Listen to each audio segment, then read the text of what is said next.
Gold buyers, మీ కష్టాల్లో నమ్మకమైన మీ ఆత్మీయ నేస్తం.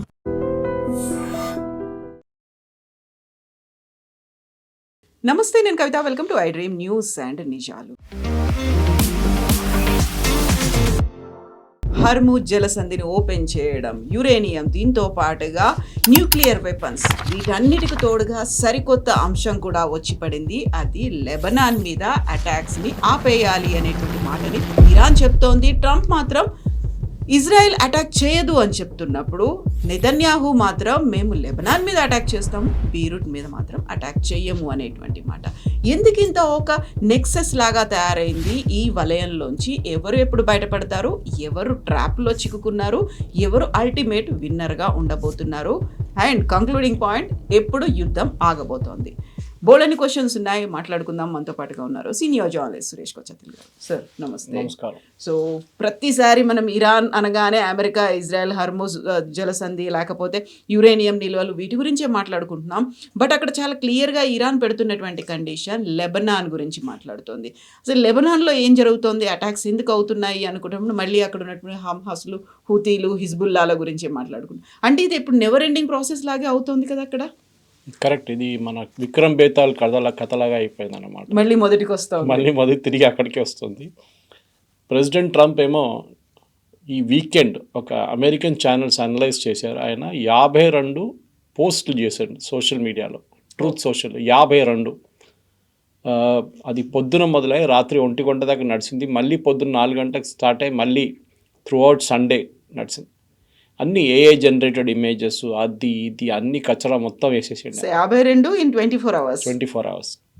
అది దాంతోనే తెలిసిపోతుంది ఆయనకి ఏదో, ఆయన అఫ్కోర్స్ చేయట్లేదు, ఇది ఎవరో వాళ్ళు ఎయిడ్స్ చేస్తుంటారు, కానీ ఆయన అప్రూవల్ అయితే తీసుకొని ఉంటారు మోరర్లెస్. అసలు ఒక్క మాట మీద కూడా వాళ్ళు కన్సిస్టెన్సీ లేదు.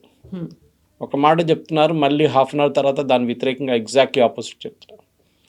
ట్రంప్ ఏమో నిన్న కూడా పొద్దున్న చెప్పారు, మా టాక్స్ అయితే చాలా బాగా నడుస్తుంది, ఫుల్ స్పీడ్లో నడుస్తుంది అన్నారు. ఇరాన్ అన్నారు అసలు మేము మాట్లాడటే లేదు, అసలు మేము పాకిస్తాన్కి కాయిదా ఇవ్వడం బంద్ చేసేసాం ఎప్పుడో, అక్కడ లెబనాన్లో పెద్ద గొడవ నడుస్తుంది, so we will not speak to US unless Lebanon issues sorted out. Half an hour తర్వాత ప్రెసిడెంట్ ట్రంప్ మళ్ళీ ట్రూత్ సోషల్లో వచ్చి నేను నెతన్యాహుతో మాట్లాడాను, we had a great call. Netanyahu అన్నాడు మేము అన్నీ ఆపేస్తున్నాం, బేరూట్లో మా సోల్జర్స్ని పంపించట్లేదు, పంపించిన వాళ్ళు కూడా రిటర్న్ పిలిపించుకుంటున్నాం, ఏం కాదు, we will not do anything in Lebanon అన్నారు. దాని తర్వాత హాఫ్ అన్ అవర్ తర్వాత బెంజమిన్ నెతన్యాహు ట్వీట్ చేసిన అట్లేం లేదు, we will continue with hour fight and ఇప్పుడైతే మేము సదర్న్ లెబనాన్లో కాన్సన్ట్రేట్ చేస్తున్నాం, ఏమైనా కానీ వీ విల్ కంటిన్యూ. ఇప్పుడు ప్రెసిడెంట్ ట్రంప్ ఎట్లయిపోయిందంటే ఆయనకి ఏం చేయాలని అర్థం కావట్లేదు. మనకి ముందు చాలా రిజల్ట్స్ చెప్పాము ఇది మాట, ఆయనకి ఏం చేయాలో అర్థం కావట్లేదని. ఒకవైపు నుంచి ఆయన ఓన్ పార్టీ నుంచి ప్రెజర్, రిపబ్లికన్ పార్టీ నుంచి మీరేమైనా చేయండి, యుద్ధం ఆపండి, diesel, petrol and gas prices తగ్గించండి, $4, $5 లాగా వెళ్ళిపోయింది. ఇప్పుడు డెఫినెట్గా మిడ్ టర్మ్ పోల్స్ ఓడిపోతామని. ప్రెసిడెంట్ ట్రంప్ ఏమో మిడ్ టర్మ్ పోల్స్ పోయింది, నాకేం కాదు, I don't care about mid term polls అంటున్నా. కానీ అది కరెక్ట్ కాదు. మిడ్ టర్మ్ పోల్స్ ఓడిపోతే ప్రెసిడెంట్ ట్రంప్ని మోస్ట్లీ ఇంపీచ్ చేస్తారు, అంటే ప్రెసిడెంట్ పదవి నుంచి తీసేయడానికి కూడా ఛాన్సెస్ ఉన్నాయి. అభిశంసన అంటారు తెలుగు ఇంపీచ్మెంట్ అంటాం మన దాంట్లో. ఎందుకంటే ఇప్పుడు మన సుప్రీంకోర్టు జడ్జెస్ కానీ ఈవెన్ హైకోర్టు జడ్జెస్ని మీరు తీయలేరు, you cannot dismiss them. It has be impeachment. మన ఒక జడ్జిని పట్టుకున్నారు చూడండి, డబ్బులతో పట్టుకున్నప్పుడు ఆయన ఇంట్లో నోట్లు దొరికాయని చెప్పేసి అప్పుడు ఇంపీచ్ చేయాల్సి వస్తుంది. పార్లమెంట్లో నోటీస్ ఇస్తారు, ఎంపీస్ ఓట్ వేస్తారు.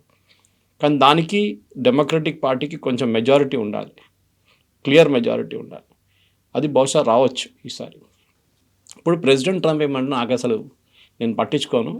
ఆయన అనాలిసిస్ అంటే కవిత గారు, ఎలక్షన్ కన్నా ఒక నెల ముందో 2 నెలల ముందు కూడా యుద్ధం ఆగిపోయింది అనుకోండి, ఇమ్మీడియట్లీ పెట్రోల్ ప్రైసులు పడిపోతాయి, డీజిల్ ప్రైసెస్ పడిపోతాయి, గ్యాస్ ప్రైసులు తగ్గుతుంది. తగ్గినప్పుడు ప్రజలంతా మర్చిపోతారు. ఇది హ్యూమన్ సైకాలజీలో భారతదేశంలో పనిచేస్తుంది. మన దగ్గర ఉల్లిపాయల రేట్లు ఎలక్షన్ కన్నా ఒక 2 సంవత్సరాల ముందు 100 రూపాయల కిలోలో 120 కిలోలు అమ్మిన కేసెస్ ఉన్నాయి, ఎలక్షన్ కూడా ఓడిపోయిన కేసెస్ ఉన్నాయి. కానీ ఎలక్షన్ దగ్గరకు వచ్చేదాకా అదే ఉల్లిపాయ మళ్ళీ 10 రూపాయల కిలోకి వస్తుంటే అంతా మర్చిపోతారు, పాత స్టోరీ మర్చిపోతారు, ఏం జరిగింది ముందు. ఎందుకంటే మన దగ్గర పబ్లిక్ మెమరీస్ నోటోరియస్లీ షార్ట్ అంటారు. బహుశా నేను అనుకుంటా అమెరికాలో కూడా అదే సైకాలజీ ఉంది అనుకోండి. ప్రెసిడెంట్ ట్రంప్ ఇట్లా మాట్లాడుతున్నారంటే I don't care, I don't care because నవంబర్లో ఎలక్షన్ ఉంది, we are only in June, time ఉందిలే చూసుకుందాం. ఆయన ప్రతి దానికి హైపర్బోల్ యూస్ చేస్తారు. అంటే ఇంగ్లీష్లో అంటారు I have a bad headache అంటారు కొంతమంది. హెడేక్ ఎప్పుడు బ్యాడ్నే ఉంటుంది, గుడ్ హెడేక్ ఎప్పుడు రాదు. దిస్ ఈజ్ లైక్ దట్ అనమాట. ప్రెసిడెంట్ ట్రంప్కి we are doing fabulously well, we are doing well అంటే చాలు. ఈ ఫ్యాబులస్ అని కూడా ఎందుకు, we are working at an amazing speed అన్నారు నిన్న. అదే టైంలో Iranian foreign ministry spokes person వచ్చి అన్నారు ఏం స్పీడు, మేము అసలు మాట్లాడటే లేదు, మేము వీ హ్యావ్ స్టాప్ టాకింగ్ అన్నాడు. సో ప్రెసిడెంట్ ట్రంప్ అన్నిటికీ ఆయన వైపు నుంచి ఒక హైప్ ఇచ్చేసి నేనే చేస్తున్నాను. ఇప్పుడు ప్రాబ్లం ఎక్కడొచ్చి ఆగిందంటే కవిత గారు, దీనికన్నా ముందు కూడా మనం డిస్కస్ చేసాం, మన ప్రేక్షకులు అనుకుంటారు ఇది మళ్ళీ రిపీట్ చేస్తున్నామని. కాదు, కానీ ఎందుకంటే కాంటెక్స్ట్ సెట్ చేయాల్సి వస్తుంది. ఇదంతా ఎందుకు జరుగుతుంది, 2 మెయిన్ పాయింట్స్ ఉండే. ఒకటి యురేనియం, ఒకటి straight of హార్మోస్. Straight of హార్మోస్ already open ఉండే యుద్ధానికన్నా ముందు. మీరు తెరిచారని చెప్పి మీరు గెలిచిపోయారని మీరేం చెప్పలేరు. President Trump cannot take credit. It was already open, మీరు మళ్ళీ ఓపెన్ చేయించారు అంతే. యురేనియం ఏమో వాళ్ళు అసలు మాట్లాడలేదు. వాళ్ళేమంటున్నారు, ఇరాన్ ముందు మీరు సీజ్ ఫైర్ ఎక్స్టెండ్ చేయండి 60 రోజులకి. ఇరాన్ ఏం చేస్తున్నారంటే ఈ సీజ్ ఫైర్ని చాలా బాగా వాడుకుంటున్నారు. I think I watch General Kane today morning, retired ఆయన ఉన్నారు ఒక ఆయన, not the serving chief of staff. ఆయన ఏమన్నారంటే ఇరాన్ చాలా క్లియర్గా ఈ 8 వారాలు అయింది. ఇప్పుడు ఈ 8 వారాల్లో వాళ్ళు చాలా మటుకు వాళ్ళ మిలిటరీ అసెట్స్ని వాళ్ళు రీఅసైన్ చేసుకున్నారు. ట్రంప్ ఎప్పుడు చెప్తుంటే వాళ్ళు నేవీ లేదు, ఎయిర్ ఫోర్స్ లేదు, ఏం లేదు. మొన్న అమెరికన్ ఒక రీపర్ డ్రోన్ని కొట్టారు వాళ్ళు gulf of strait of Hormuz దగ్గర. That cost of that one drone is $60 million, $60 million. ఆలోచించండి. ఈలో ఇరాన్ దగ్గర ఉన్నది 20,000 30,000 దాంట్లో డ్రోన్తో కొట్టారు వాళ్ళు దాన్ని. దాని బదులు వీళ్ళు వచ్చి మళ్ళీ ఎయిర్ ఫోర్స్ వచ్చి యుఎస్ ఎయిర్ ఫోర్స్ అటాక్ వాళ్ళ మెయిన్ బందర్ అబ్బాస్ పోర్ట్ మీద దాడి చేశారు. అక్కడ కమాండ్ సెంటర్ ఉండి దాన్ని ధ్వంసం చేశారు. అంటే అమెరికాలో ప్రెసిడెంట్ ట్రంప్ చెప్తున్న దానికి వీళ్ళు చేస్తున్న దానికి చాలా డిఫరెన్స్ ఉంది. అమెరికాలో అంటే ఈ ప్రెసిడెంట్ ట్రంప్ అంటారు వీళ్ళ దగ్గర ఏం లేదని, కానీ వీళ్ళు మళ్ళీ కొడుతున్నారు. నేను కువైత్ మీద దాడి చేశారు, అమెరికన్ బేస్ మీద దాడి చేశారు, 2 మిసైల్స్ కొట్టారు. అమెరికా ఏం చెప్పారంటే వీ టాకిల్డ్ బోత్ ద మిసైల్స్ అంటున్నారు. కానీ కువైతీ గవర్నమెంట్ దగ్గర నుంచి వచ్చిన స్టేట్మెంట్లో ఒక మిసైల్ అమెరికన్ బేస్ మీద పడ్డది, 6 మందికి గాయాలైనాయండి. 6 మంది అంటే అమెరికన్ ఫోర్సెస్ అది. సో కంటిన్యూస్గా మెసేజింగ్ కన్ఫ్యూజన్లో వెళ్ళిపోతుంది. ఈయనేమో ఒక ట్రూత్ సోషల్ పోస్ట్లో వెళ్ళిపోతాడు ఒక రూట్లో, మళ్ళీ స్టేట్మెంట్లు ఇస్తూనే ఉంటారు. తర్వాత ఏదైనా ఒక ప్రెస్ మీట్ కానీ ఒక ఇన్ఫార్మల్ మీట్ అడిగితే కూడా వైట్ హౌస్లో మళ్ళీ అదే చెప్తారు. మొన్న ఫాక్స్ న్యూస్కి ఒక ఇంటర్వ్యూ ఇచ్చారు, చాలా డీటెయిల్డ్ ఇంటర్వ్యూ. ఆయన డాక్టర్ ఇన్ లా అవుతాయి. ఆలోచించండి, మీరు ఒక ఫ్యామిలీ షో చేసుకున్నారు దీన్ని. ఇప్పుడు దాంతోపాటు మేము చెప్పాను చూడండి, ఆయన పెట్టిన 2 మేజర్ $1.8 బిలియన్ డీల్ ఒకటి. అది కాకుండా నిన్నటి నుంచి 3 రోజుల నుంచి ట్రంప్ మీద ఒక ఇన్వెస్టిగేషన్ కావాలని చెప్పి చాలామంది కాంగ్రెస్లో ఉన్న వాళ్ళ పార్లమెంట్లో ఉన్న వాళ్ళు డిమాండ్ చేస్తున్నారు. అదేం జరిగిందంటే ప్రెసిడెంట్ ట్రంప్ నివిడియా అనే ఒక కంపెనీ మీకు తెలిసింది, that's world's most expensive company ఇప్పుడు stock market valuation. Nvidia company ఇది మేక్స్ హై అండ్ చిప్స్. దాన్ని చైనాకి బ్యాన్ చేశారు ఎప్పటి నుంచో ట్రంప్ వచ్చిన తర్వాత. ఇప్పుడు కొత్తగా ఏం చేశారంటే ఆయన ఒక 3-4 నెలల ముందు this one particular series of chips చైనాకి అమ్మడానికి చైనా చాలా రోజుల నుంచి అడుగుతున్నారు. ఏఐలోకి చాలా మటుకు వాడుకోవచ్చు, అది డేటా సెంటర్స్లో కూడా వాడుకోవచ్చు. సో చైనాకి అమ్మడానికి ప్రెసిడెంట్ ట్రంప్ నిర్ణయం తీసుకున్నారు. నిర్ణయం తీసుకున్న ఒక 2 రోజుల ముందు ప్రెసిడెంట్ ట్రంప్ వాళ్ళ కంపెనీ, వాళ్ళకు ఒక ఇన్వెస్ట్మెంట్ కంపెనీ ఉంది, వాళ్ళు హెవీగా నివిడియా షేర్స్ కొనుక్కున్నారు. Heavy about in millions. Within 24 hours ఈ డీల్ అనౌన్స్ చేశారు. షేర్లు మళ్ళీ పోయినాయి పైకి. And they made lot of money, president Trump వాళ్ళ ఫ్యామిలీ. సో దాని గురించి ఇన్వెస్టిగేషన్ ఉండాలని చెప్పి అమెరికన్ కాంగ్రెస్లో చాలా పెద్ద ఒక డిమాండ్ ఇప్పుడు వస్తుంది. అది ఇప్పుడు నడుస్తుందో లేకుంటే ప్రెసిడెంట్ ట్రంప్ ఆఫీస్ డెమిట్ చేసిన తర్వాత జరుగుతుందో మనం చెప్పలేం. ఇట్లాంటి చాలా మటుకు. ఇంకోటి డెల్కి పెంటగన్ ఒక కాంట్రాక్ట్ సైన్ చేయబోతున్నారని చెప్పి ప్రెసిడెంట్ ట్రంప్కి తెలుసు. ఆయనే అనౌన్స్, వాళ్ళ డిఫెన్స్ మినిస్ట్రీ అప్రూవల్ తీసుకోవాలి కదా ప్రెసిడెంట్. ఈ డెల్ స్టాక్స్ ప్రెసిడెంట్ ట్రంప్ వాళ్ళ కంపెనీ అగైన్ దీనికన్నా ఒక 36 గంటల ముందు డెల్ షేర్స్ అన్నీ కొనుక్కున్నారు, చాలా షేర్స్ కొనుక్కున్నారు. అనౌన్స్మెంట్ వచ్చింది పెంటగన్ నుంచి, ఇమీడియట్లీ డెల్ షేర్స్ పైకి వెళ్ళి అగైన్ ప్రెసిడెంట్ ట్రంప్ వాళ్ళ కంపెనీ డబ్బులు సంపాదించి. దీన్ని కాన్ఫ్లిక్ట్ ఆఫ్ ఇంట్రెస్ట్ అంటారు. ఇప్పుడు కొంతమంది ఫార్మర్ యుఎస్ ప్రెసిడెంట్స్కి ఇదే ప్రాబ్లం ఉండే, ఈవెన్ కార్టర్కి ఉండే. ఆయన దగ్గర కంపెనీస్ ఆయన ఏం చేశారంటే, ఆయన ప్రెసిడెంట్గా ఉన్నప్పుడు, ప్రెసిడెంట్గా ప్రమాణ స్వీకారం చేసే కొంచెం ముందు ఆయన కంపెనీని ఒక ట్రస్ట్కి అప్పగించేశారు. బోర్డ్ ఆఫ్ డైరెక్టర్స్ అందరు రాజీనామా చేసి ఇండిపెండెంట్గా ఒక బోర్డ్ ఆఫ్ డైరెక్టర్స్ వాళ్ళు నడిపించుకో, అంటే నాకు డిసిషన్స్ తెలియదు, నేను మీకు చెప్పను ఏం జరుగుతుంది వైట్ హౌస్లో అని చెప్పి. ఇప్పుడు అనుకోండి, మోదీ గారి దగ్గర ఒక కంపెనీ ఉందనుకోండి, హైపోథెటికల్ ఒక స్టాక్ మార్కెట్ కంపెనీ ఉంది, వాళ్ళు షేర్లు కొంటారు. మోదీ గారు ఏమైనా డిసిషన్ చేసే ముందు అదే కంపెనీ వాళ్ళకి చెప్పి షేర్లు కొనుక్కోవచ్చు. That become insider trading even with in the companies. ఇప్పుడు మీరు టాటాలో పనిచేస్తున్నారు, your a member of the board of directors. మీకు బోర్డ్ మీటింగ్ జరిగినప్పుడు మీకు తెలిసిపోతుంది రిజల్ట్ ఎంత వచ్చింది, టీసీఎస్ ప్రాఫిట్ ఎంత ఉంది, టాటా డిజిటల్ లాస్లు ఎంత నడుస్తుంది. ఇట్లాంటి చాలా మటు క్రోమా లాంటి కంపెనీస్, మిగతా అన్ని companies, Tata steel and all, how much of profits. ఈ ఇన్ఫర్మేషన్ మీ దగ్గర ఉన్నప్పుడు you are not suppose to buy anything. అది సెబీ మన దగ్గర చాలా కేర్ఫుల్గా వాచ్ చేస్తారు. మీరు కానీ మీ ఫ్యామిలీ వాళ్ళు ఎవరైనా షేర్లు కొంటున్నారా ఆ కంపెనీలో, అమ్మారా ఏదైనా షేర్లు, that the cool of period ఉంటుంది ఒకటి. ఆ కూల్ ఆఫ్ పీరియడ్ మీరు చేయకూడదు, ఇట్లాంటి పనులు ఏం చేయకూడదు. అదే జరుగుతుంది ప్రెసిడెంట్ ట్రంప్ దగ్గర. చాలా మటుకు వాళ్ళ ఫ్యామిలీ ప్రెసిడెంట్ ట్రంప్ నిర్ణయాలు తీసుకున్న దానికి మిస్యూజ్ చేస్తున్నారు. సో ఇదొక పెద్ద ప్రెషర్ ట్రంప్ మీద వచ్చింది. అది కాకుండా మీకు తెలిసిందే, ఆయన ఇజ్రాయెల్తో కంటిన్యూస్గా నెటన్యాహుని ఆయన కట్ డౌన్ చేయడానికి ట్రై చేస్తున్నారు. ఎందుకంటే ఇప్పుడు దాకా వచ్చిన ఆరోపణలు ఏంటంటే, యుద్ధం మొదలు చేసింది నెటన్యాహు, ట్రంప్ని గుంజి తీసుకెళ్లారు, ఈ యుద్ధంలో ట్రంప్కి ఇంట్రెస్ట్ లేకుండా కాదు. 26 తారీఖు వీళ్ళిద్దరు మీట్ అయినప్పుడు కూడా చాలా క్లియర్గా నెటన్యాహు చెప్పారు, మేము వెళ్తున్నాం యుద్ధానికి, February 26th. We are going. దీనికన్నా ముందు కూడా నేను చెప్పాను, if you want you come, మాతో పాటు మీరు కూడా రావచ్చు. ప్రెసిడెంట్ ట్రంప్ ఇమీడియట్లీ ఈ జంప్డ్, ఎందుకంటే ఆయనకు పబ్లిసిటీ కావాలి కదా, ఇజ్రాయెల్ క్రెడిట్ తీసుకుంటే వీలేం చేస్తారని చెప్పి వెళ్ళారు. మనకు తెలుసు దాని తర్వాత ఏం జరిగింది అనేది. ఇప్పుడు చెప్తూనే ఉంటారు President Trump, we are negotiating, full stop, comma, ఒక స్పేస్, ఆల్ఫాబెట్స్, గ్రామాటికల్ ఎర్రర్స్ అన్నీ కరెక్ట్ చేస్తున్నాం, అయిపోయింది ఒప్పందం. కానీ ఇరాన్ చాలా నెగోసియేషన్లో వీళ్ళు ఛాంపియన్స్. సద్దాం హుసేన్తో డీల్ చేసిన వాళ్ళు వీళ్ళు. 8 సంవత్సరాలు యుద్ధం జరిగిన తర్వాత నెగోషియేట్ చేసి డీల్ చేసిన వాళ్ళు. ఇరాన్ నెగోషియేట్ చేసినప్పుడు ఏం చేస్తారంటే, వాళ్ళు ఒక స్టెప్ దాకా వచ్చి మళ్ళీ ఆగిపోతారు అక్కడ. Then they will see what President Trump ఏం చేస్తారనేది. ఈయనకేమో చాలా ఇప్పుడే అయిపోవాలని ఉంది, ఎందుకంటే ఎట్లానే యుద్ధం నుంచి బయటపడితే నాకు బాగుంటుంది. కానీ ఇజ్రాయెల్కి అది కాదు. Israel is playing a long game. మీరు ఇప్పుడు హెజ్బుల్లా గురించి మాట్లాడారు, మీరు లెబనాన్ గురించి చెప్పారు. ఇజ్రాయెల్ ప్రైమరీ టార్గెట్ ఇప్పుడు హెజ్బుల్లా, ఎందుకంటే హూతీలు హమాస్లు ఎక్కువ గొడవ చేయట్లేదు. అండ్ చాలా మటుకు హెజ్బుల్లాని ఆల్మోస్ట్ వాళ్ళ మిడిల్ లీడర్షిప్ని మొత్తం ఫినిష్ చేసేసారు. టాప్ లీడర్షిప్ అయితే ఎప్పుడో పోయింది, నస్రుల్లా వాళ్ళు ఎప్పుడో కొట్టేశారు 6 నెలల ముందే. మిడిల్ లీడర్షిప్ని కూడా కొడుతున్నారు ఇజ్రాయెల్. అండ్ వీళ్ళ మెయిన్ కాన్సన్ట్రేషన్ బేరూట్లో ఉంది. సో ఇప్పుడు వీళ్ళు సదర్న్ లెబనాన్లో ఉన్న వాళ్ళందరూ బేరూట్కి మూవ్ అయిపోయారు. బేరూట్లో నిన్న ఒక వార్నింగ్ ఇష్యూ చేశారు ఇజ్రాయెల్, వెకేట్ చేయమని చెప్పి కొన్ని ఏరియాస్. వీళ్ళొక స్ట్రాటజీ ఇజ్రాయెల్ అది మీరు చెప్పొచ్చు, ఒక democratic way of bombing.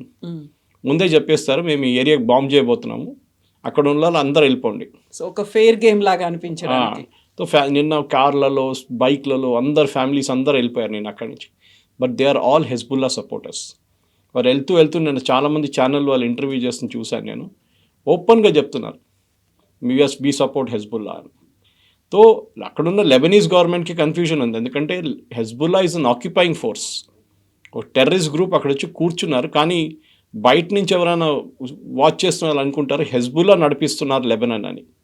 Correct, actually అక్కడున్న గవర్నమెంట్కి పవర్స్ లేదు. కానీ ఇప్పుడు కూడా ఇవాళ రేపు మళ్ళీ డిస్కషన్ ఉంది, next round of discussion between Israel and Lebanon.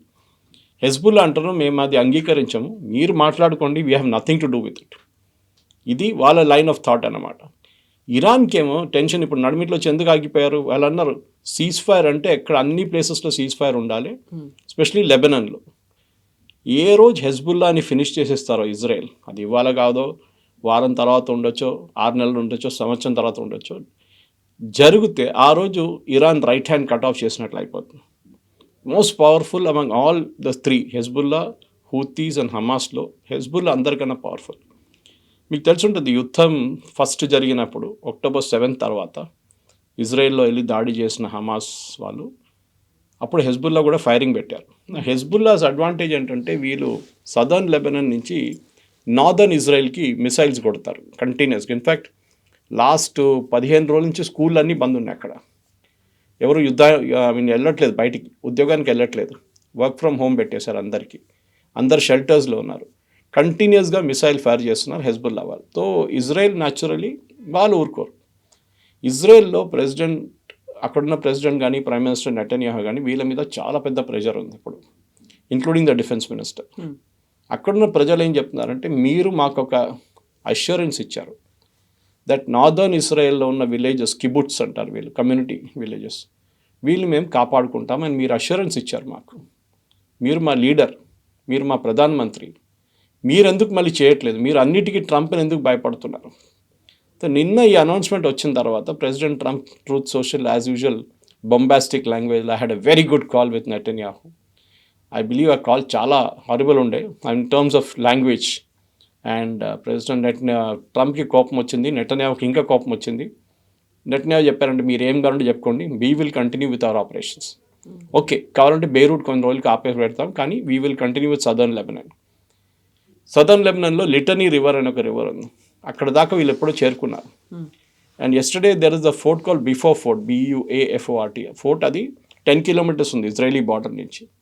అది ఒక 7th centuryలో కట్టిన ఫోర్ట్. అది చాలా మటుకు చేతులు మారినాయి. అది ఇనిషియలీ కట్టిన వాళ్ళ నుంచి, తర్వాత మొంగోల్ నుంచి, తర్వాత ఆటోమన్ ఎంపైర్కి వెళ్ళింది, ఆటోమన్స్ నుంచి అరబ్స్కి వెళ్ళింది, అట్లా చాలా మటుకు తిరిగింది ఆ ఫోర్ట్. కానీ ఇజ్రాయెల్ ఒక 26 సంవత్సరాల ముందు ఆ ఫోర్ట్ క్యాప్చర్ చేశారు. దాని తర్వాత వాళ్ళ పీస్ టాక్స్లో then they went back to Israel again, అది హ్యాండ్ ఓవర్ చేసేసారు. మళ్ళీ తర్వాత హెజ్బుల్లా చేతికి వచ్చేసింది. మొన్న దాన్ని మళ్ళీ ఆక్యుపై చేశారు. అండ్ అక్కడ 2 flags రేస్ చేశారు. ఒకటి ఇజ్రాయెల్ ఫ్లాగ్ ఒకటి ఉంది, ఇంకోటి వాళ్ళ బ్రిగేడ్ ఫ్లాగ్. ఆ బ్రిగేడ్ ఫ్లాగ్ కూడా నిన్న హోస్ట్ చేశారనమాట, విలానీ బ్రిగేడ్ అని ఉంటుంది వాళ్ళది. ఇదొక సింబాలిక్ ఫైట్, అది ఇజ్రాయెల్కు సింబాలిక్ విక్టరీ అని చెప్పొచ్చు. కానీ బెయిరూట్ని కొట్టడం అనేది ఇజ్రాయెల్ది చాలా మటుకు చాలా రోజుల నుంచి వాళ్ళకు ఎయిమ్ అన్నమాట. ఇప్పుడు ట్రంప్ దాన్ని కొంచెం, నేను నెగోసియేషన్స్ అయిపోయింది, ఇది ఇంటే నాకు నెగోసియేషన్ జరగట్లేదు, మీరు ఒకసారి ఆపెట్టండి, I will finish up. Negotiations ఎక్కడికి వెళ్ళదు, it will be back to square one again. Iran ఒక వెయిటింగ్ గేమ్ ఆడుతున్నారు, ప్రెసిడెంట్ ట్రంప్ని లిటరలీ ఫుట్బాల్ ఆడుకుంటున్నారు వాళ్ళు. అయితే ఇజ్రాయెల్ అంత చిన్న దేశం, దానికి అంత బలం కావచ్చు, ఆయుధ సంపత్తి ఎలా వచ్చింది? ఒకవైపేమో ఇరాన్ మీద ఉంది, ఆ తర్వాత లెబనాన్ మీద, ఇప్పుడు ఇమ్మీడియట్గా అనౌన్స్ చేసింది గాజా స్ట్రిప్ని మేము 70%, అంటే అక్కడ పాలస్తీనా మీద కూడా. ఎట్ ఏ టైం ఒకేసారి 3 దేశాల మీద కన్నేసింది, 3 దేశాల మీద అటాక్ చేద్దామనుకుంటుంది. అంత స్ట్రాటజీ ఎలా ఉంది, అంత డిఫెన్స్ సిస్టమ్, ఎక్విప్మెంట్, ఇవన్నీ కూడా. 1948లో Israel became a country. Independence అని చెప్పలేము, ఎందుకంటే వాళ్ళు ఆ దేశం కొనుక్కున్నారు. అరబ్స్ దగ్గర నుంచి 500 గజాలు 1000 గజాలు తీసుకొని వీళ్ళు ఇజ్రాయలీస్ కొనుక్కొని వాళ్ళ గవర్నమెంట్కి అప్పగించారు, తీసుకోండి. That is how Israel, modern state of Israel అక్కడి నుంచి వచ్చింది. 1948 May, I think 17th May if I'm not mistaken. కానీ దాని 2 రోజుల తర్వాతే 6 అరబ్ దేశాలు కలిసి ఇజ్రాయెల్ మీద దాడి చేశారు. ఆలోచించండి, మీ స్టేట్ ఫామ్ అయింది, మీ కంట్రీ ఫామ్ అయ్యి, మనకు August 15th ఫామ్ అయింది 1940. మన మీద 17th పాకిస్తాన్ దాడి చేసేటప్పుడు జరిగింది కూడా, యాక్చువల్లీ కశ్మీర్లో జరిగింది మన మీద దాడి. కానీ ఇది జరిగింది ఇజ్రాయెల్ మీద. Egypt, Jordan, Syria, Iran, Iraq, Turkey వీళ్ళందరూ కలిసి దాడి చేశారు ఇజ్రాయెల్ మీద. అప్పుడు ఇజ్రాయెల్ సార్ ఏం లేదు, జస్ట్ ఒక కంట్రీగా ఫామ్ అయ్యారు. కానీ వాళ్ళ దగ్గర యుఎస్లో ఉన్న వాళ్ళ బ్యాకర్స్ చాలామంది ఒక 1 week సీజ్ ఫైర్ ప్లాన్ చేసుకున్నారు. యుద్ధం మొదలై 2-3 రోజుల్లో వాళ్ళు అడ్వాన్స్ చేశారు అరబ్ ఆర్మీస్. ఎందుకంటే ఈజిప్ట్ దగ్గర చాలా అడ్వాన్స్డ్ ఆర్మీ ఉండే, ఈవెన్ జార్డన్ దగ్గర. మిగతా దేశాలు అంత లేకపోండి, ఎందుకంటే ఇరాన్ కొంచెం దూరం ఉన్నారు జాగ్రఫికల్. కానీ Jordan, Egypt and even Syria, వీళ్ళ దగ్గర ఆయుధాలు, మోడర్న్ ఆయుధాలు ఉన్నాయి, ట్యాంక్స్ ఉంది, ఎయిర్క్రాఫ్ట్ ఉంది. సో ఇజ్రాయెల్, యుఎస్లో ఉన్న ఇజ్రాయలీస్ ఏం చేశారంటే వారం పాటు సీజ్ ఫైర్ అరేంజ్ చేశారు. ఈ వారం లోపల వాళ్ళు అక్కడి నుంచి, అమెరికా నుంచి ఆయుధాలు, బేసిక్ ఎయిర్క్రాఫ్ట్ ఇదన్నీ తెప్పించుకున్నారు. ఓకే, ఈవెన్ ఇటలీ, స్పెయిన్ నుంచి పాత మిలిటరీ ఎయిర్క్రాఫ్ట్ కూడా తెచ్చుకొని ఇజ్రాయెల్కి అప్పగించారు. And within 1 week Israel fought back. ఈ అన్ని 6 దేశాలను ఓడించారు ఒకటేసారి. ఓడించి they took over Golan Heights, Sinai peninsula. ఇప్పుడు ఈజిప్ట్ దగ్గర ఉన్న చాలా మటుకు ఏరియాస్ వాళ్ళు గుంజుకున్నారు, సిరియా దగ్గర నుంచి గుంజుకున్నారు, ఈవెన్ వెస్ట్ బ్యాంక్ ఉంది చూడండి ఇప్పుడు, అండ్ గాజా, ఇదంతా ఇజ్రాయెల్ తీసుకున్నారు ఒకటేసారి. ఆలోచించే ఆ కొత్త దేశం అది. అంటే మీరు అడుగుతున్న ప్రశ్నకి వీళ్ళ దగ్గర ఎట్లా కెపాసిటీ ఉంది, ఇజ్రాయెల్ని ఇవ్వాలి కూడా ప్రతి అరబ్ దేశం భయపడతారు, ఎవ్రీ అరబ్ కంట్రీ. దానికోసం అబ్రహాం అకార్డ్ సైన్ చేయాలని చెప్పి ప్రెసిడెంట్ ట్రంప్ ఒక డిమాండ్ పెట్టారు. మ్యాండేట్ కూడా యాడ్ చేశారు. మీకు ఈ అగ్రిమెంట్ కావాలంటే ఇజ్రాయెల్తోని మీరందరూ ఇది అయిపోయినాక immediately you to sign Abraham accord అంటారు. ఇప్పుడు అగ్రిమెంట్ సైన్ చేయడానికి భయపడుతున్నారు. ఈవెన్ పాకిస్తాన్ కూడా, వీళ్ళు నెగోషియేటర్ అంట పాకిస్తాన్ కూడా భయపడుతుంది. ఎందుకంటే అబ్రహాం అకార్డ్లో మీరు ఇజ్రాయెల్ని ఎగ్జిస్ట్ చేస్తున్నారు, Israel has the right to exist అని చెప్పి మీరు అంగీకరిస్తున్నారు. ఇప్పుడు దాకా 3 దేశాలు అరబ్ వరల్డ్లో అంగీకరించారు, Bahrain, UAE and Kuwait. And then Indonesia అటువైపు నుంచి, that not a part of West Asia, కానీ ఇస్లామిక్ కంట్రీస్లో ఇండోనేషియా కూడా రెడీగా ఉన్నారు అంగీకరించడం. కానీ ఇప్పుడు ఆలోచించండి, ఇజ్రాయెల్ని మీరు యాజ్ అ స్టేట్ రెస్పెక్ట్ చేయాలంటే వాళ్ళు దీనికన్నా ఎక్కువ. మొన్న గాజా మీద జరిగిన సైడ్ స్టోరీ ఇది, 7th అక్టోబర్ జరిగిన దాడిలో మనం తెలిసి ఇప్పుడు 3 సంవత్సరాలు అవుతుంది ఆల్మోస్ట్ అప్రాక్సిమేట్లీ. ఈ దాడి చేసిన ఆల్మోస్ట్ 758 మందిని ప్రతి మనిషిని ఐడెంటిఫై చేశారు వాళ్ళు. నిన్న I watched a beautiful video on that. AI పెట్టి, ఫేస్ రికగ్నిషన్ సిస్టమ్ పెట్టి, ఈవెన్ సివిలియన్స్, ఎందుకంటే గాజా నుంచి వచ్చిన ఆ రోజు ఫెన్సింగ్ లోపల నుంచి ఒక ట్రాక్టర్ తీసుకొచ్చి ఇక్కడ కొట్టాడు ఫస్ట్. ఆ ట్రాక్టర్ కొట్టినోని కూడా 6 నెలల ముందు చంపేశారు ఇజ్రాయెల్. గాజాలో వెళ్ళి చంపారు వాళ్ళని. అంటే వాళ్ళకు ఒకసారి టార్గెట్ చేస్తే, మీరు ఇజ్రాయేలీ అథ్లీట్స్ మీద చేసిన మ్యూనిక్ ఒలింపిక్స్లో చేసిన దాడి వాళ్ళు చంపేసినప్పుడు ప్రతి మనిషి ఎవరెవరు ఇన్వాల్వ్డ్ ఉన్నారో పిఎల్ఓ నుంచి వాళ్ళందరినీ ఫినిష్ చేశారు Israel. So Israel as a nation, సరే ఆయుధాల కోసం చాలా మటుకు అమెరికా మీద డిపెండ్ అవుతారు వాళ్ళు, ఎస్పెషలీ ఎయిర్క్రాఫ్ట్ కోసం, మిసైల్స్ కోసం కూడా. అండ్ అమెరికా ఇజ్రాయెల్ని నో అని చెప్పలేరు, ఎనీ యుఎస్ ప్రెసిడెంట్. అంత పవర్ఫుల్ లాబీ ఉంది అక్కడ యుఎస్లో. ప్రతి క్యాండిడేట్కి డొనేషన్ అక్కడ లీగల్ అమౌంట్, మీరు ఎలక్షన్కి డొనేట్ చేసేది చాలా లీగల్గా చేయొచ్చు. $1 million, $2 million మన దగ్గర కూడా ఉండే, కానీ సుప్రీంకోర్టు కొట్టిపడేశారు అది. ఆ తర్వాత ఎలక్ట్రల్ బాండ్స్, ఆ బాండ్స్ ఇస్ లీగల్ యాక్చువల్లీ. అక్కడ అట్లనే ఉంది, సేమ్ బాండ్ లాగానే ఈ system, you can donate money. దాంట్లో మ్యాక్సిమం డొనేట్ చేసేది ఏ క్యాండిడేట్ అన్న, రిపబ్లికన్ ఉండొచ్చు, డెమోక్రాట్ ఉండొచ్చు, ఇజ్రాయెలీ లాబీ చేస్తారు. వాళ్ళ దగ్గర చాలా గ్రూప్స్ ఉన్నాయి, మన దగ్గర టానా లాంటి గ్రూప్స్ అక్కడ కూడా ఉన్నాయి. వాళ్ళు డొనేట్ చేస్తారు. సో ఒకసారి మీరు ఎలక్షన్ దానికి డొనేట్ చేసినప్పుడు that congressmen literally are a senator మీరు కొనేసుకున్నట్లు అయిపోతుంది. వాళ్ళు మీ మాట వింటారు. ఇప్పుడు కూడా ప్రెసిడెంట్ ట్రంప్ నిన్న రాత్రి ఈ సీజ్ ఫైర్ అని చెప్పిన తర్వాత ఆయన మీద చాలా ప్రెషర్ వచ్చిందంట రాత్రిపూట. ఆఫ్టర్ ఈ మేడ్ దట్ సోషల్ పోస్ట్, మీరు ఎట్లా అంటే మీరు ఇజ్రాయెల్తో మాట్లాడేది okay, I spoke to Hezbollah అన్నారు ఫస్ట్. ఇమ్మీడియట్లీ అందరు అమెరికన్ మీరు టెర్రరిస్ట్ గ్రూప్తో మాట్లాడుతున్నారా ఏంటని చెప్పేసి. సో ఇమీడియట్లీ కరెక్షన్ నెక్స్ట్ వచ్చింది ఇమీడియట్గా ట్రూత్ సోషల్. ఏంటి, I spoke to the Hezbollah through there representatives. మీరు సో అమెరికన్స్ ఏం అడుగుతున్నారంటే, మీరెవరు రిప్రజెంటేటివ్స్తో మాట్లాడారు, మీరు హమాస్తో ఏం మాట్లాడతారా, మీరు హెజ్బుల్లాతో మాట్లాడతారా, మీరు హూతీతో or you president of US or something else అని అడుగుతున్నారు. సో ప్రెసిడెంట్ ట్రంప్కి నిన్న రాత్రి నుంచి చాలా ప్రెషర్ ఉన్నాయి. ఆయన birthday 2 weeks from now, 80th birthday. ఆయన హెల్త్ అంత బాగాలేదు. మొన్న ఒక స్పీచ్ ఇచ్చినప్పుడు ఆయన చాలా తప్పులు చెప్పింది దాంట్లో. He was speaking about one of his uncles in MIT. ఆయన ప్రొఫెసర్గా ఉన్నారు అక్కడ. ఒక యూనా బాంబర్ అని చెప్పి ముందు ఒక బాంబర్ ఉండే, కిసిన్స్కీ అని చెప్పి, ఆయన గురించి మాట్లాడుతున్నాడు. ఈ అబ్బాయి MITలో చదివాడని చెప్పి. తర్వాత తెలిసింది he has not studied in MIT, that boy, that person. అంత మెమరీ లాస్ ఉంది. ఈయన బైడెన్ గురించి చెప్తుండే, మీకు గుర్తుండేది, బైడెన్ లాస్ట్కి వచ్చినప్పుడు బైడెన్ది మెంటల్ థింకింగ్ చాలా మటు తగ్గిపోయింది. ఆయన ఎవరు లేనప్పుడు కూడా ఇట్లా చేయి చూపిస్తుండే అక్కడ షేక్ హ్యాండ్ చేయడానికి. So he had lost his mental faculties. President Trump కూడా అదే ప్రాబ్లం ఉంది. ఆయన చేయి చూస్తుంటారు మీరు, complete it he's become block in one area. అది సమ్ కండిషన్ దట్ ఈస్ అంటున్నారు. సో ప్రెసిడెంట్ ట్రంప్కి ఇప్పుడు ఏమైపోయిందంటే, ఒకటి ఆయన ఈవెన్ ప్రెస్ కాన్ఫరెన్స్లో ఆయన నిద్రపోతుంటాడు అప్పుడు. So there something happening there. ఆయన హెల్త్ బాగాలేదు అంటున్నారు. సో ఈ పరిస్థితుల్లో మీరు JD Vance పేరు ఎప్పుడైనా విన్నారా? లాస్ట్ 2 weeksలో ఆయన అసలు కనిపించట్లేదు, ఎక్కడ మాట్లాడలేదు. It is only Marco Rubio and president Trump who are speaking. ఇది ప్రాబ్లం అక్కడ. ప్రెసిడెంట్ ట్రంప్ దగ్గర ఉన్న అడ్వైజర్స్ ఎవరు ఆయన్ని కరెక్ట్ చేయలేకపోతున్నారు. ఆయన మీరు చేస్తున్న తప్పు చేయకూడదని చెప్పడానికి వాళ్ళ దగ్గర they are not really having a guts. ఎందుకంటే నెక్స్ట్ డే వాళ్ళు ఉండరు, వాళ్ళ ఉద్యోగం పోతుంది. ప్యామ్ బాండీ చూసాం, ప్యామ్ బాండి ఉద్యోగం అట్లానే పోయింది. Then this lady that Indian డిసెంట్లో ఆమె కూడా ఇంటెలిజెన్స్ చీఫ్ తులసి గబార్డ్ ఆమెది కూడా పోయింది. సో ఇట్లాంటి పరిస్థితుల్లో డెఫినెట్గా ట్రంప్ అసలు ఇవాళ ఒక మాట అంటారు, within half an hour మాట మార్చుతారు, సీజ్ ఫైర్ అంటారు, నేను హెజ్బుల్లాతో మాట్లాడాను అంటారు, మీ టెర్రరిస్ట్ గ్రూప్తో ఎట్లా మాట్లాడాను కానీ కరెక్ట్ చేసుకొని ఇమీడియట్గా నేను టెర్రరిస్ట్ గ్రూప్తో మాట్లాడి ఇండైరెక్ట్గా మాట్లాడాను నేను అంటున్నాను. ఇప్పుడున్న పరిస్థితుల్లో చాలా మటుకు ట్రంప్ ఇస్ ట్రాప్డ్. ఎందుకంటే మొన్న మీకు గుర్తుంటుంది ఈ రీపర్ డ్రోన్ అటాక్ తర్వాత ఒక డౌట్ వచ్చింది that with the go back to the war again అని చెప్పేసి. ఇజ్రాయెల్ అన్నారంట we are let us finish the job. Iran అంగీకరించారు, మీరు ఏమైనా చేసుకోండి. ప్రాబ్లం అగైన్ తిరిగి ప్రెసిడెంట్ ఒబామా జేసీపీ అగ్రిమెంట్ దగ్గరకు వస్తుంది. ఇప్పుడు అందరు అంటున్నారు జేసీపీ అగ్రిమెంట్ చాలా బాగుండే, $1.2 బిలియన్ ఇచ్చారు ప్రెసిడెంట్ ఒబామా. ఇరాన్ ఏమో ఇప్పుడు $26 బిలియన్ అడుగుతున్నారు.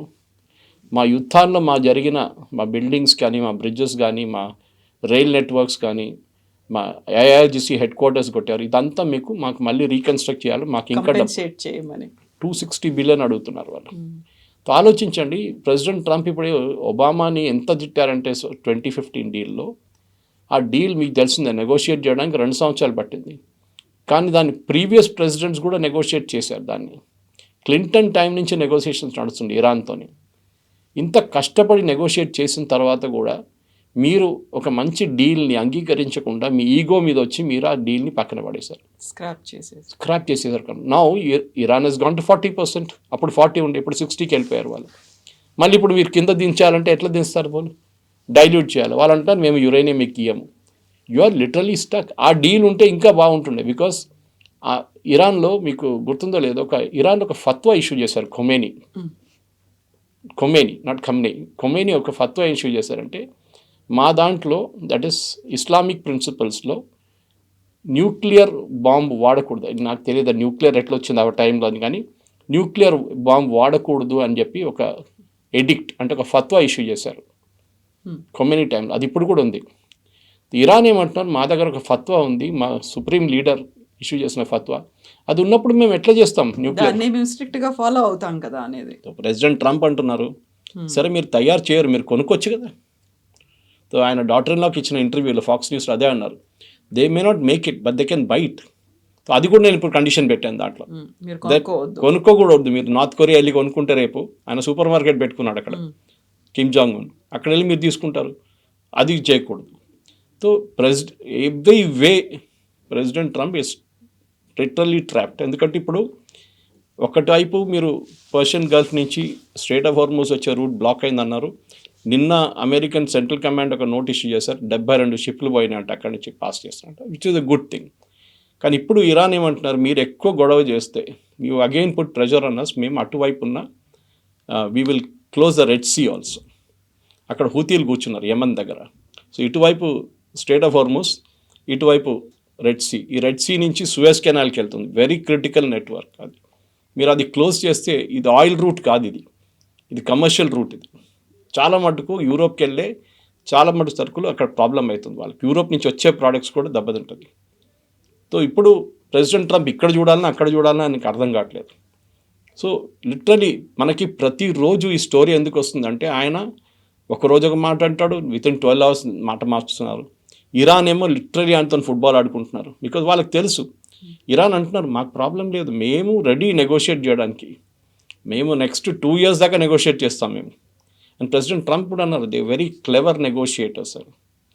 ఓకే, సో వాళ్ళ ఫారిన్ మినిస్టర్ ఉండొచ్చు, అరాచీ ఉండొచ్చు, లేకుంటే వాళ్ళ స్పీకర్ పార్లమెంట్ గాలిబాఫ్ ఉండొచ్చు, వీళ్ళిద్దరు నెగోషియేట్ చేస్తున్నారు, చాలా బాగా నెగోషియేట్ చేస్తున్నారు. వాళ్ళు ప్రతి దాన్ని పిన్ పాయింట్ చేసి బయటికి తీసి మాకు ఇది కావాలి, మాకు ఇది కావాలి, ఇది కావాలి. ఇది ఇప్పుడు చూస్తే ప్రెసిడెంట్ ట్రంప్కి ఒబామా చేసిన ఒప్పందమే బాగుండే, ఈ హెడేక్ ఏం లేకపోతుండే అప్పుడు. I should have just followed that one. కానీ now he has no going back. ఎందుకంటే తిరిగి వెళ్ళి నేను యుద్ధం ఓడిపోయానని చెప్తే ఆయన పొలిటికల్ ఫ్యూచర్ ఫినిష్డ్. ఆయనది ఒకటే కాదు, రిపబ్లికన్ పార్టీది కూడా. అదే టైంలో ఆయన యుద్ధానికి వెళ్ళారనుకోండి, రేపు మళ్ళీ బాంబింగ్ మొదలు పెడితే ఇరాన్ మళ్ళీ ఏం చేస్తారని ఒక భయం ఉంది. మళ్ళీ ఖతార్ అసెట్స్ మీద, Kuwait, Bahrain, Saudi Arabia, Oman దాని మీద కొడతారని కూడా ఒక భయం ఉంది. అట్ ద సేమ్ టైం భారతదేశానికి నిన్న ఒక గుడ్ న్యూస్ ఏంటంటే మన ఒమాన్తో ఒక ఒప్పందం చేశాం. We are free trade agreement sign చేసుకొని రోజులు అయింది అది. దాన్ని it has coming to effect yesterday onwards. So దాంట్లో మనకి Oman is outside the state of హార్మోస్.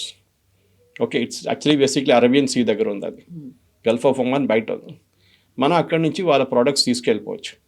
Oman is not a great producer of oil and gas, but వాళ్ళ దగ్గర ఉన్నాయి, మంచి క్వాంటిటీస్ ఉన్నాయి, మనం అక్కడి నుంచి తీసుకోవచ్చు. సో ఎఫ్టీఏలో మనకి రేట్ తక్కువ ఉంటుంది. We need not pay the international commercial rate.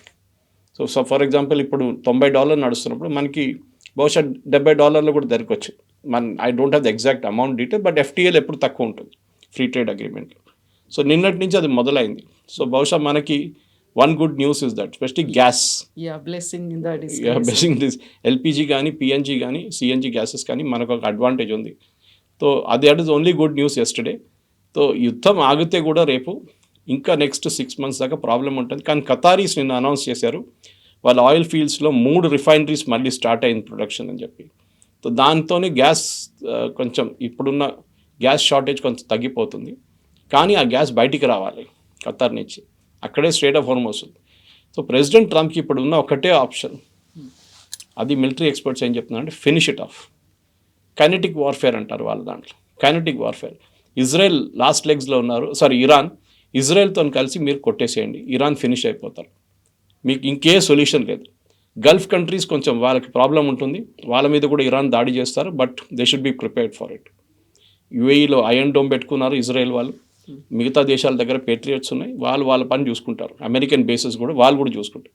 కానీ ప్రెసిడెంట్ ట్రంప్కి ఏం ఆప్షన్ ఉండదు చూడండి. ఇప్పటి నుంచి కూడా 2-3 వారాల తర్వాత మళ్ళీ వాళ్ళకి they are to go for a limited war definitely. Thank you so much. Thank you very much.